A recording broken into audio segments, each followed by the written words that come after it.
అయితే కరెక్ట్‌గా ఈ టైమ్ పీరియడ్ నుంచి 6 ఇయర్స్ బ్యాక్ కావచ్చు, 11 ఇయర్స్ బ్యాక్ వెళ్తే అప్పుడు కేసీఆర్ చేసిన పని కూడా ఇదే కదా! టీడీపీ నుంచి, కాంగ్రెస్ నుంచి ఎమ్మెల్యేలని తీసుకున్నారు కదా!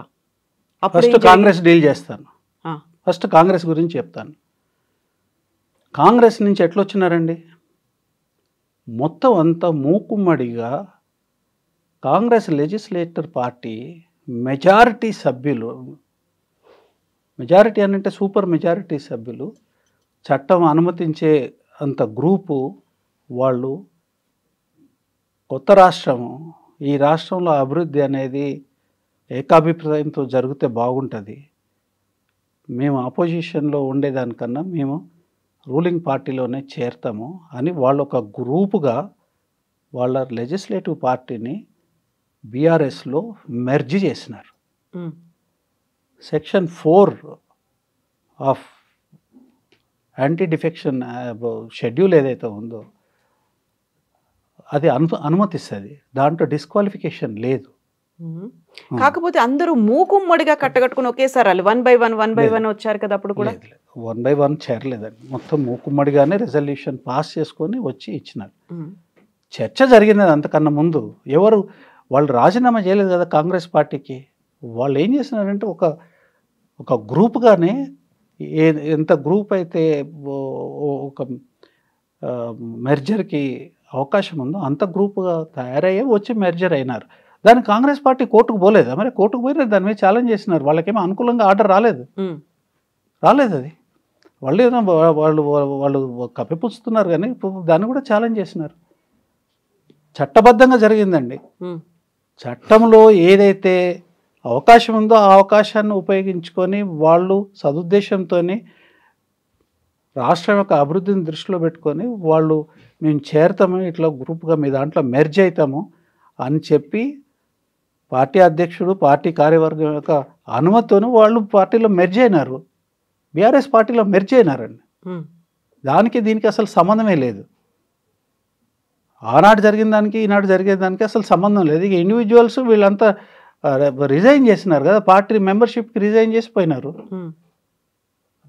రిజైన్ చేసిన క్షణం they cease to be MLA అండి. కానీ అది డెసిషన్ తీసుకోవాల్సింది మాత్రం, డిక్లరేషన్ ఇవ్వాల్సింది మాత్రం స్పీకర్ గారు. మేము ఇమీడియట్గా పిటిషన్స్ వేసినాము, మేము డిమాండ్ కూడా చేసినాము. మీరు సభ్యత్వానికి రాజీనామా చేస్తున్నారు కదా, ఎమ్మెల్యేషిప్ కూడా రాజీనామా చేయండి. ఎందుకంటే ప్రజలు ఎన్నుకున్నారు కదా. కాబట్టి దానికి దీనికి ఇది లేదు. తర్వాత 2016 సంగతి చెప్తాను. 15లోనూ 16లో జరిగింది. ఎట్లా జరిగిందండి? ఎవరు మొదలుపెట్టిండ్రు దీన్ని? ఈ ఫిరాయింపులు మొదలుపెట్టిన వారెవరు?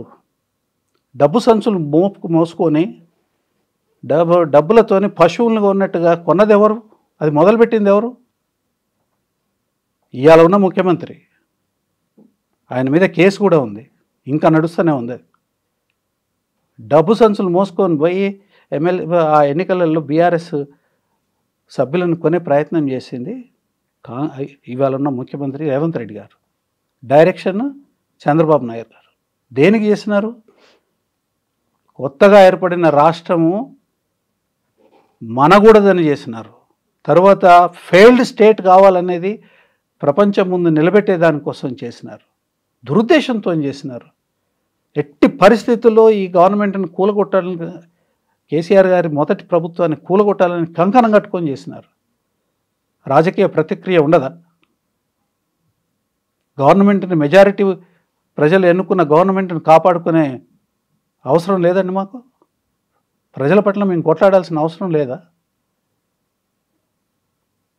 దాన్ని కాపాడుకోవడం కోసం, ప్రభుత్వాన్ని కాపాడుకోవడం కోసం, తద్వారా తెలంగాణ రాష్ట్రాన్ని కాపాడుకోవడం కోసం, సుస్థిరం చేసుకునే దానికోసం మేము ఇన్వైట్ చేసినాము.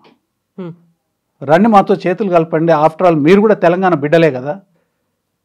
పార్టీ మారమని ఎంకరేజ్ చేశారు. ఆ పార్టీ మారమని మాలో మెర్జిగామని చెప్పినాము. పద్ధతి ప్రకారం మెర్జ్ అయినారు. ఎవరు పోతున్నారండి కోర్టుకి? నిజంగా వాళ్ళు గెలవగలిగేది ఉంటే ఆ రోజు కోర్టుకు పోవాలి కదా. వాళ్ళు పోలే కదా. మేము తప్పు చేస్తే ఊరుకునే అంటే మనస్తత్వాలైనా వీళ్ళే. అటు చంద్రబాబు నాయుడు గారి శిష్యుడు, ఆయనే పెద్ద ఇవాళ ముఖ్యమంత్రి అయిన అంత మేధస్సు ఉన్నది, ఎందుకు పోలేదు? నిజంగా మేము తప్పు చేస్తే తర్వాత మీరు కూలగొట్టాలనేది, తర్వాత ఈ రాష్ట్రాన్ని అస్థిరపరచాలనేది స్పష్టంగా కనిపించింది కదా ఆ కేసులో. డబ్బు సంచులు తీసుకుపోయి మీరు ఎమ్మెల్యేలను కొనే ప్రయత్నం చేస్తారు కదా, సభ్యులను కొనే ప్రయత్నం చేస్తారు కదా. అస్థిరం చేయాలని తెలంగాణను సర్వనాశనం చేసే కార్యక్రమం కదా. తెలంగాణకి రాకుండా వ్యతిరేకంగా ఉద్యమం చేసింది ఎవరండి? 9 డిసెంబర్ 9th 2009లో మొట్టమొదటిసారి తెలంగాణ జరిగేదానికి వీలు లేకుండా అడ్డం పడిన మహానుభావుడు ఎవరు? విజయవాడలో రోడ్ల మీద కూర్చొని చంద్రబాబు నాయుడు గారి తెలుగుదేశ గణం. ఏం తప్పు చేసినామండి? తెలంగాణని సమర్థించుకోవాలి, నిలబెట్టుకోవాలి. కాబట్టి మీ సహాయం మాకు అవసరమని ఆ రోజున్న తెలుగుదేశం, కాంగ్రెస్ ఎమ్మెల్యేలందరికీ కూడా విన్నవించినాము. ఒక గ్రూప్గా వచ్చి వాళ్ళు చేరినారు. ఒకవేళ మీకు అది లీగల్గా తప్పైతే ఆ రోజు కోర్టుకు పోవాలి కదా, ఎందుకు పోలేదు? సో ఇప్పుడు కూడా ఇవాళ మీరు చేసినారు, మేము అయ్యాల పద్ధతిగానే ఉన్నాము, ఇవాళ కూడా పద్ధతిగానే ఉన్నాం. ఆ రోజు మీరు వాళ్ళని ఎంకరేజ్ చేశారు, ప్రభుత్వాన్ని కాపాడుకోవాలి, ఒక విన్నవించుకున్నారు, వాళ్ళు వచ్చారు. ఇప్పుడు కూడా రేవంత్ సర్కార్ కేసీఆర్ అలాంటి పని చేస్తాడు కాబట్టి మేము కూడా గేట్లు ఎత్తాము, అందువల్లే ఈ 10 మంది వచ్చారు, ఇంకా గేట్లు ఎత్తితే ఇంకా చాలా మంది వస్తారు ఒక మాట. అంటే ఈ ప్రభుత్వాన్ని కూడా కూల్చే కుట్ర కేసీఆర్ చేశారు అనేది అక్కడ వినిపించింది కదా ఆ టైంలో. దొంగ పని చేసి సమర్థించుకునే మాటలు వేరు.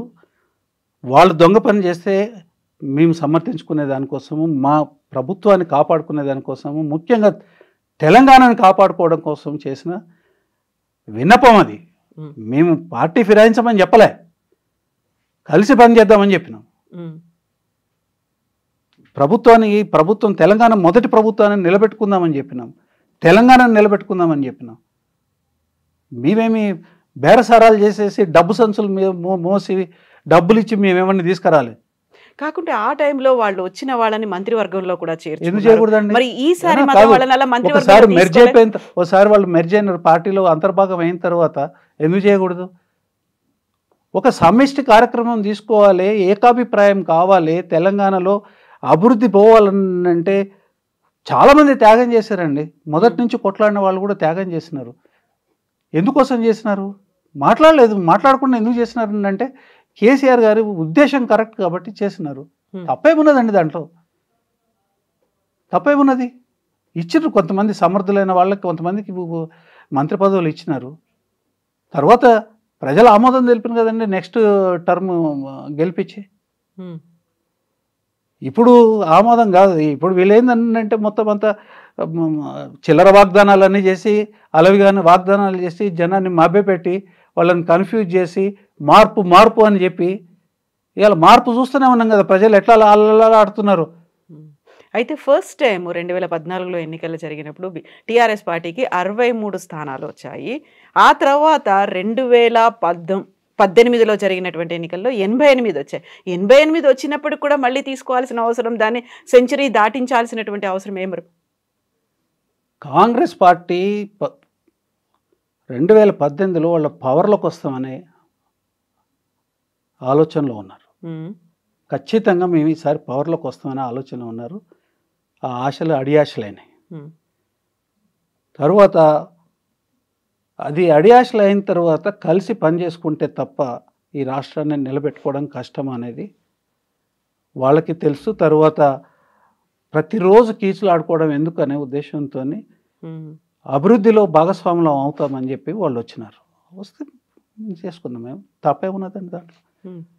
అంటే ఇప్పుడు మీరు ఎందుకు ఎన్నిసార్లు మీరు అడుగుతున్నారు, నేను కూడా చెప్పాల్సిన అవసరం ఏంటంటే ఈ డిస్క్వాలిఫికేషన్, ఏది డిస్క్వాలిఫికేషన్ అవుతుంది, ఏది డిస్క్వాలిఫికేషన్ కాదనేది మీరు చూడండి. కాన్స్టిట్యూషన్లోనే ఉన్నది. ఇది సెక్షన్ 2A(1) సబ్సెక్షన్ 1, తర్వాత సెక్షన్ 4. ఇది మెర్జర్. ఈ మెర్జర్ కనుక అయితే మాత్రము డిస్క్వాలిఫికేషన్ లేదు అనేది స్పష్టంగా ఇచ్చినారు. ఓకే. సెక్షన్ 2లో ఏంటంటే మీరు ఎన్నికైన పార్టీ ఏదైతే ఉందో ఆ పార్టీ సభ్యత్వానికి మీరు రాజీనామా చేస్తే ఆటోమేటిక్గా మీకు డిస్క్వాలిఫికేషన్ అట్రాక్ట్ అవుతుంది. But declaration needs to be given by the speaker. Speaker చేయాలి కదండి. స్పీకర్ లాంటి వాళ్ళే నిష్పక్షపాతంగా ఉండాలి.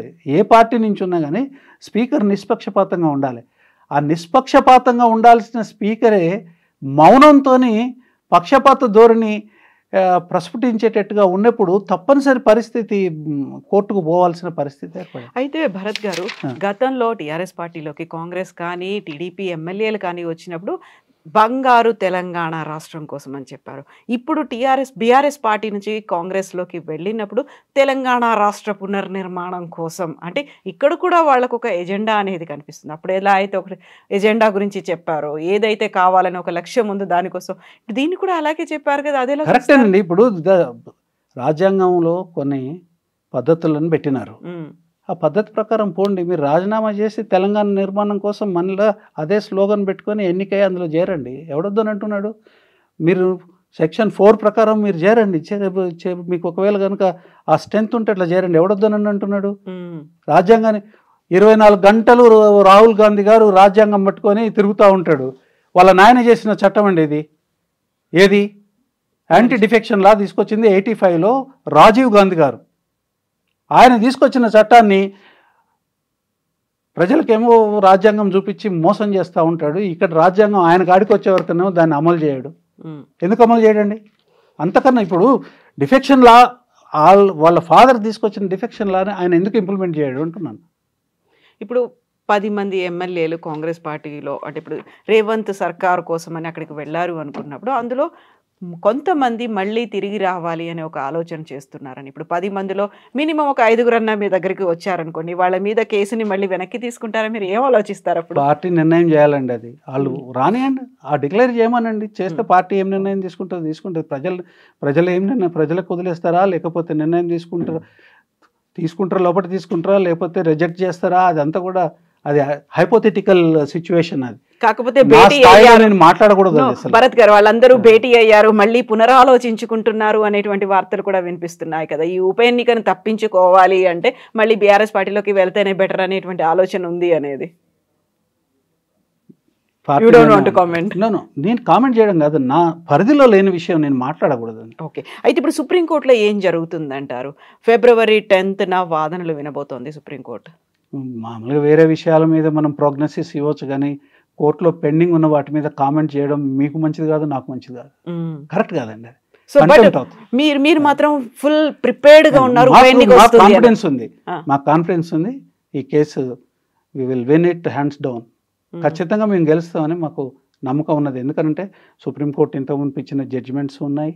తర్వాత పద్ధతిగా నడుచుకొని పరిస్థితి ఇవాళ ఏ వ్యవస్థ అయితే పద్ధతిగా నడుచుకోవాలో ఆ వ్యవస్థ పద్ధతిగా నడుచుకోనప్పుడు ఖచ్చితంగా సుప్రీంకోర్టు ఇంటర్వ్యూన్ అవుతుందనే నమ్మకం మాకున్నది. సో పాజిటివ్గా రెస్పాండ్ అవుతుంది. మీరు అనుకున్నట్టుగా ఒక ఫలితం, అక్కడ తీర్పు వస్తుంది అనుకున్నప్పుడు ఖచ్చితంగా ఉప ఎన్నిక అనేది వస్తుంది అనేది. ఆ ఉప ఎన్నిక రాదు అనేది కాంగ్రెస్ ఎందుకంత గట్టిగా చెప్తోంది? అసలు మ్యానిపులేషన్ని నమ్ముకునే వాళ్ళకి మ్యానిపులేషన్ ఎట్లయినా మ్యానిపులేట్ చేద్దామని అంటే మోసం చేసే మోసపూరితమైన పద్ధతులు అవలంబిద్దాం అనుకుని ఇట్లా డీలేలు చేయడం ఇవన్నీ చేసి రాకుండా ఆపుదామని అనుకుంటుండొచ్చు.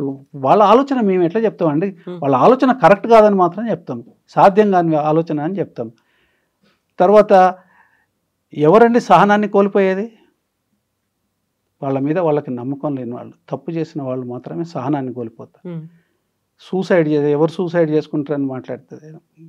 ఉప ఎన్నిక ఎందుకు వస్తుంది? ఈ ముఖ్యమంత్రిగా ఉన్న వ్యక్తికి ఇట్లాంటి భాష కానీ ఇట్లాంటి భాష్యం కానీ సబబు కాదు, చేయకూడదు.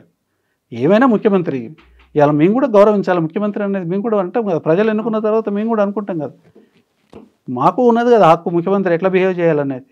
సరే, సక్రమంగా బిహేవ్ చేయాలి. నోటికి ఎంత వస్తే ఎంత మాట్లాడితే ఇంకోటి ఎవడైనా ముఖ్యమంత్రిని తిడితే మేము కూడా అవమానం ఫీల్ అవుతాము. ముఖ్యమంత్రి రాష్ట్రానికి ముఖ్యమంత్రి కదా, అంత మాత్రం సంయమనం లేకపోతే ఎట్లా? ప్రతిపక్ష నాయకులలో ముఖ్యమైన నాయకుడిని పట్టుకొని నీకు అంత కోరికలుంటే ఆ కోరికలు తీరవు మాత్రం చెప్పగలుగుతాం. చాలా దుర్మార్గమైన కోరికలు ఇవి. ఈ కోరికలు తీరే కావు. ఎవరి రాత ఎవరు రాసి పెడతారండి? ఎగ్జాక్ట్లీ. ఎవరు రాత ఎవరు రాసి పెడతారు? నువ్వు చేసే విషయంలో ప్రజలకు నువ్వు అనేక వాగ్దానాలు చేసినావు, వాటి సంగతి చూడు, అది అమలు చేసే కార్యక్రమం చూసుకో, ప్రజల దగ్గర మెప్పు పొందు, మీకు ఏమైనా కష్టం ఉంటే ఆ విషయంలో మేము సహాయం చేస్తాం. ఇట్లా ఈ పిల్లి శాపాలు, ఈ శాపాలతో అయ్యేది కాదు కదా. ఇప్పుడు 10 నియోజకవర్గాల్లో ఉప ఎన్నిక వస్తే ఖచ్చితంగా బీఆర్ఎస్ 10కి 10 గెలుచుకుంటుందా? కాన్ఫిడెన్స్ ఉందా మీకు? 100% గెలుస్తాం.